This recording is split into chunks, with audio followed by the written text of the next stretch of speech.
What you tend to do is you tend to demonize people who differ from you politically by standing on the graves of the children of Sandy Hook. How dare you accuse me of standing on the graves of the children that died there? How dare you? Why do they need those weapons? They need them for the prospective possibility of resistance to tyranny. Governments have gone tyrannical before, Piers. Do you understand how absurd you sound?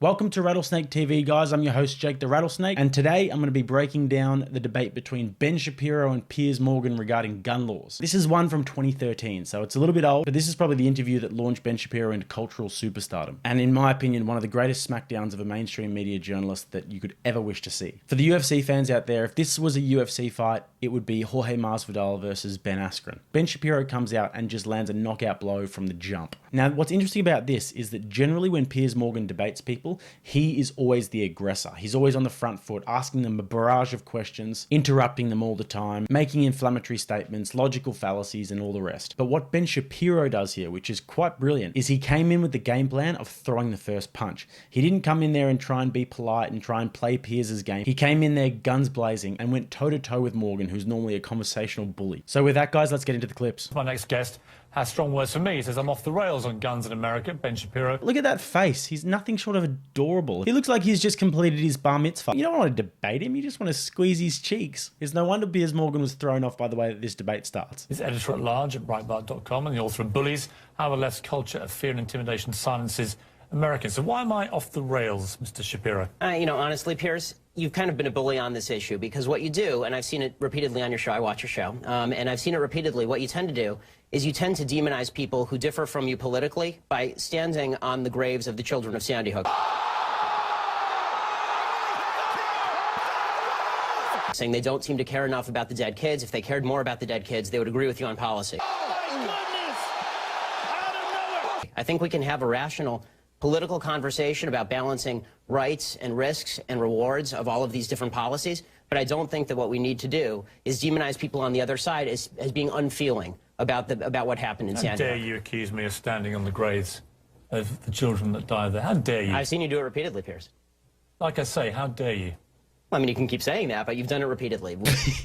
Piers Morgan is mad about this one. You can see it in his face here. He's like, you come into my studio, you use my bullying tactics on me to tell me that I'm standing on the graves of dead children. I tell you what this reminds me of. This reminds me of when I was a little kid and I would tell mum and dad on my big brother, and then he'd be getting in trouble, but he'd be looking at me just like, when they leave the house, you are done. Piers Morgan just looks like he's thinking, you think you're tough now that the cameras are on. But as soon as they turn them off, I'm going to jump across that desk and strangle you, you little dork. What you do, and I've seen you do it on the program, is you keep saying to folks that if they disagree with you politically, then somehow this is a violation of what happened in Sandy Hook. Notice here, this is an important part of the discussion because Ben Shapiro has come out firing, he's made his opening statement, and then Piers Morgan gets offended and goes, how dare you? How dare you? And at this moment, Shapiro could have probably taken the foot off the throat and rescinded it a little bit and gone easy on him, but instead he doubles down. He doesn't take any notice of Piers Morgan's appeal to emotion. He doubles down and he says, yeah, that's what you do. Very strong start by Ben. Can you have yet? I'd really like to hear your policy prescriptions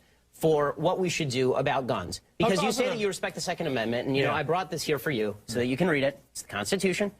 And I would really like for you to explain to me what you would do about guns that would have prevented what happened in Sandy Hook. If you want to do what you did in the UK, right, which is ban virtually all guns, that is at least a fair argument, and we can have a discussion. Well, they want to take away certain types of guns, obviously. They want to take away assault weapons, which are capable with magazines like we saw at Aurora and Sandy Hook of unleashing a ridiculous amount of bullets. Well, this is a question I wanted to ask you, Piers, because I've seen you talk about assault weapons a lot, and I've seen Mark Kelly talk about assault weapons. The vast majority of murders in this country that are committed with guns are not committed with assault weapons, they're committed with handguns. Okay, so are you willing to ban handguns in this country across the country? No, that's not what I'm asking for. Why not? Let me ask you. Don't you care about the kids who are being killed in Chicago as much as the kids in Sandy Hook? Yes, I do. Then why don't you care about banning the handguns in Chicago? We'll come to that. Let me ask you this. What was the weapon used at Aurora in the movie theatre? It was an assault rifle, sure. Okay. What was the weapon used in the Oregon shopping mall? I believe it was an assault rifle, correct? Okay. What was the weapon used at Sandy Hook? It was an assault rifle. What was the weapon used at the incident around Christmas when the firemen were lured to their deaths, the New York State firemen? And bought illegally? That was an assault rifle. Right, so the last 4 mass shootings in America were all the assault rifles. And now this is actually pretty effective by Piers. The listing off of the mass shootings, it's an effective appeal to emotion, but they're here to debate the philosophical merit of who has the best ideas. So Piers Morgan has said people shouldn't have assault weapons. Okay, that's a pretty good argument, but what are you arguing for exactly? Are you arguing to save lives, or are you arguing to get assault weapons banned? And this is one of my biggest problems with Piers Morgan. He doesn't do the research into these big issues. What he does is he says things that sound good. And what I mean by that in this instance is he says assault weapons should be banned. Okay, and you can give me a few examples of where assault weapons were used. I mean, it's a pretty scary thought to think that everyday civilians can just be walking around the street like Tony Montana, or kids can potentially have access to them and bring them to school, or mentally deranged people can have access to these sorts of weapons and just wreak havoc. But when you look at the stats and the figures, how much of an effect does this actually have on saving lives? The vast that is the reason, Mr. Shapiro. And you can smirk at me and you can laugh at me. I'm not smirking. And That's 100. That's a smirk. You are, bruv. You are 100% smirking. That is a smirk. That's probably the smirkiest smirk I've ever seen in my life. The audacity for you to say you're not smirking, you're smirking. You can accuse me of standing on the graves of dead children. And being a bully, yes. But that is the reason that people like me and Mark Kelly and Gabrielle Giffords want to have assault weapons like that removed from civilian hands. Your passion on the issue doesn't really justify the rationale for why you want to ban assault weapons, but not handguns. You don't understand why we want to remove the preferred weapon of choice, these killing machines, from the hands of deranged young men. All I'm asking is for you to be philosophically consistent. If what you're worried about is the removal of killing machines from the hands of deranged young people, then maybe we should talk about a blanket gun ban. Why don't you want to ban handguns? If you really want to solve the quote-unquote gun violence problem in America, go after all the guns. Why just stop yourself at assault rifles? Because I believe and respect an American's right under the Second Amendment of the Constitution that you kindly brought in to defend themselves with a handgun or a pistol. What I don't understand... But most of the murders are committed with those weapons. What I don't... Well, as we just established, as I talked you through them, the last 4 mass shootings in America... Adam Lanza had 2 pistols on him. Well, he didn't just have an assault rifle. If he hadn't had the assault rifle... He didn't use them, as you know. And if he hadn't had the assault rifle, he wouldn't have used them? All right, so... on one hand, we've got Piers Morgan saying that we should ban assault rifles, and he's using these mass shootings as an example of why they should be banned. On the other hand, you've got Ben Shapiro, who's saying, well, if you actually care about people losing their lives, you should be talking about all guns, because handguns kill so many more people than assault rifles. So let's have a look at some of the stats around gun violence in America. According to Reader's Digest, over 45,000 gun deaths in America in 2021. That is a lot of deaths. Homicide makes up 21,000, and people deleting themselves makes up just over 24,000. Mass shootings makes up 692 of those deaths, and mass murders makes up 28. So as you can see there, most of the gun violence in the States is actually self-inflicted, which is obviously horrible, but you also wonder how preventable those deaths are. So as you can see, mass shootings actually make up a pretty small percentage of the gun deaths in the States. If you just watch the mainstream news though, you'd probably think that mass shootings were making up a way bigger proportion of the deaths. Now these are actually pretty compelling and alarming stats. And if you're going to debate someone about the merits or lack thereof regarding gun control,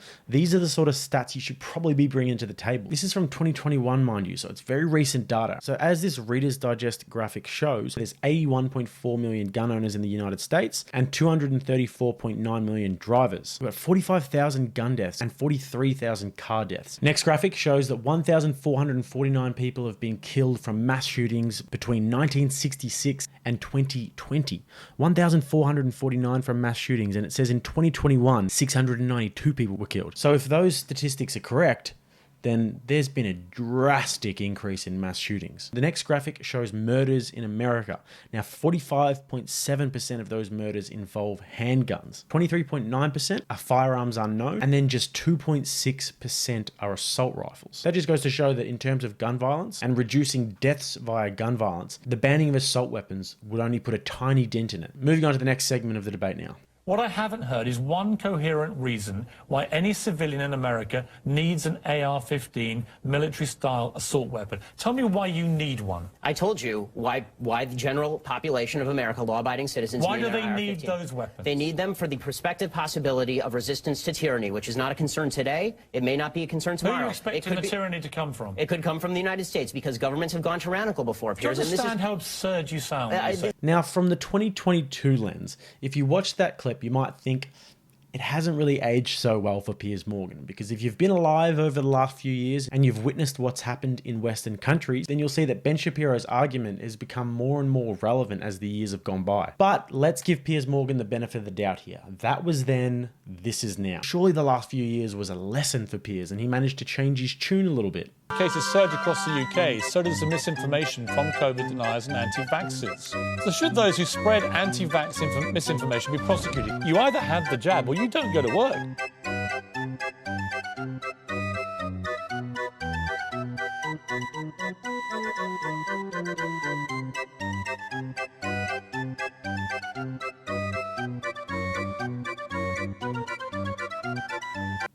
Maybe not. See, here's where you go into the absurd and the bullying. You're absurd, you're stupid. I understand that. I'm not the one that came in here and accused you of standing on the graves of dead children. Because you're the one who's doing that. Bullying. Punching back twice as hard. Bullying. You know what I call it? Punching back twice as hard in the words of President Obama. That's what I call bullying.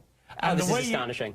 What's astonishing What's astonishing about it is that for weeks now, you have been saying that anybody who disagrees with your position is absurd, idiotic, and doesn't care about the dead kids in Sandy Hook. And then when I say that that's a bully tactic, you turn around and say, I'm bullying you for saying that. It's absurd. It's ridiculous. Piers is so stumped here. I've actually never seen him this stumped. He has no counter arguments for Ben. Either he was really ill prepared for this interview, or he just totally underestimated Ben Shapiro. Maybe he thought that he could just push the little dorky guy around. Wouldn't be anything new from a bully. Why do they need one? To protect against the possibility of eventual government tyranny. This was the purpose of the Second Amendment originally. It remains the purpose of the Second Amendment now. And pretending that governments have never gone usurpacious before from a democratic position. You genuinely believe your own government is going to turn on you in a way that you require an AR-15 to challenge them? This is what you really believe is going to happen. It may not turn on me. It may not turn on my children. Is that what you think? It may not turn on me. It may not turn on my children. But the fact is this. History is replete with democracies going tyrannical. It has happened. It happened in France in the 19th century. It happened in Spain in the last century. It happened in Germany. It happened in Italy. It has happened repeatedly throughout history. It happened in Japan. The reason we cannot remove AR-15 assault weapons is because the threat of your own government turning on you in a tyrannical way. It is yes. It is because that is your position. It is because there are countervailing rights and responsibilities. And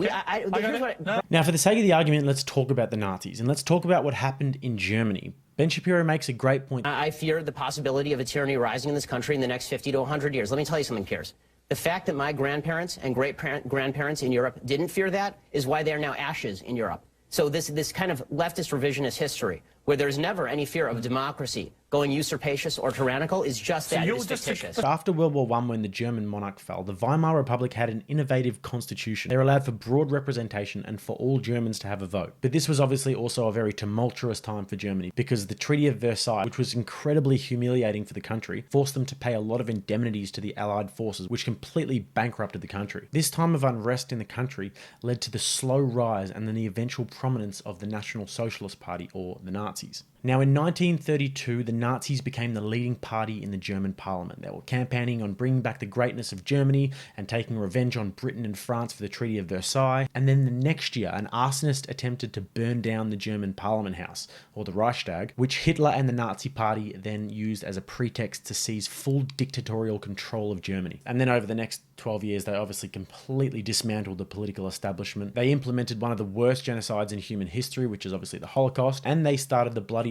war the world has ever seen, which is World War II. Now, you probably know a lot of this, so why am I telling you? Well, it's actually very relevant to the topic of the debate. In 1938, the Germans established gun control, and then from 1939 to 1945, the chaos would ensue. Hitler signed the Gun Control Act of 1938, which prohibited enemies of the state, or Jews, from owning firearms. SS Chief Heinrich Himmler decreed that 20 years would be served in a concentration camp for any Jew possessing a firearm. Here are some other historical facts regarding gun laws being precursors to tyranny. In 1929, the Soviet Union established gun control. From 1929 to 1953, about 20 million dissidents were rounded up, unable to defend themselves, and exterminated. In 1911, Turkey established gun control. From 1915 to 1917, the Armenian genocide occurred, with 1.5 million Armenians Indians being killed in this genocide. China established gun control in 1935. During Mao Zedong's reign in China from 1949 to 1976, tens of millions of people were killed in China. Guatemala established gun control in 1964. From 1964 to 1981, 100,000 Mayan Indians were rounded up and killed. Uganda established gun control in 1970. From 1971 to 1979, hundreds and thousands of Christians were rounded up and killed. And the last example I'll give is Cambodia, who established gun control in 1956 under French colonization. From 1975 to 1977, around 1 million educated people, which made up 25% of their population, were also rounded up and killed. Now, I don't know about you guys, but those facts really blew my mind when I heard about them. Now, it's not to say that all of these different countries planned this out and they, took the guns away and then the tyranny ensued because of that. But at the very least, the argument that democracies can become usurpacious and tyrannical is an idea that deserves serious thought. That's it for today, guys. Thank you so much for watching. I'm interested to know what you guys think. Did Ben Shapiro wipe the floor with him like I think he did, or did Piers Morgan make some good points as well? Let me know what you think in the comments below.